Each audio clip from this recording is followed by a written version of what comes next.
శ్రీ పద్మావతి అమ్మవారి ఆలయంలో పవిత్రోత్సవాల సందర్భంగా కోయిల్ ఆల్వార్ తిరుమంజనం కార్యక్రమాన్ని శాస్త్రోక్తంగా నిర్వహించారు.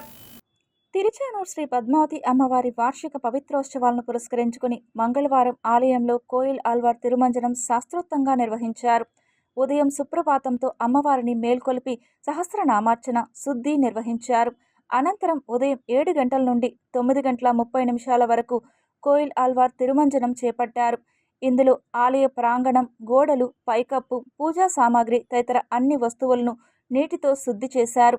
అనంతరం నామకోపు, శ్రీచూర్ణంతో పాటు పలు సుగంధ ద్రవ్యాలు కలగలిపిన పవిత్ర జలాన్ని ఆలయం అంతటా ప్రోక్షణం చేశారు. ఈ కారణంగా కళ్యాణోత్సవం, ఊంజల్ సేవను రద్దు చేశారు.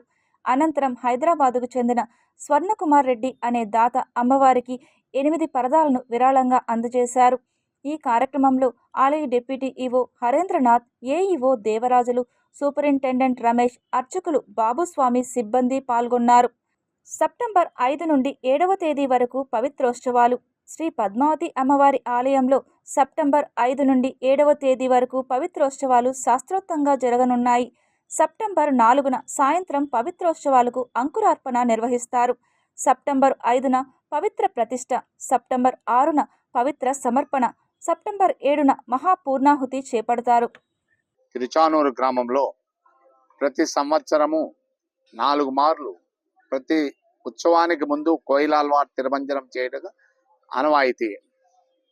ముఖ్యముగా బ్రహ్మోత్సవ కాలంలో, తదుపరి రథోత్సవ కాలం, రథసప్తమి ముందుకు వచ్చేటువంటి మంగళవారం నాడు, మరియు వసంతోత్సవంలో, మరియు పవిత్రోత్సవానికి ముందుగా వచ్చేటువంటి మంగళవారం నాడు అనగా సంవత్సరమునకు 4 మారులు ఈ యొక్క కోయిల్ ఆల్వార్ తిరుమంజనం చేయటం అనివార్యం.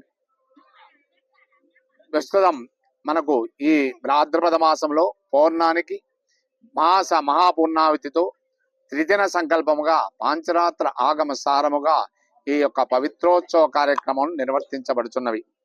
ఈ పవిత్రోత్సవానికి ముందుగా వచ్చేటువంటి మంగళవారం నాడు కోయిల్ ఆల్వార్ తిరుమంజనము నడుస్తుంది. కోయిల్ ఆల్వార్ తిరుమంజనం అనగా ఆలయ శుద్ధి కార్యక్రమం. ఈ ఆలయ శుద్ధిలో పసుపు, చందనము, కర్పూరము, పచ్చకర్పూరము మొదలైనటువంటి 16 లేపనములతో చూర్ణమును తయారు చేసి గోడలకు ఎటువంటి క్రిమికీటకాలు లేకుండా ఈ యొక్క ఆలయ శుద్ధి కార్యక్రమం నిర్వర్తించబడును.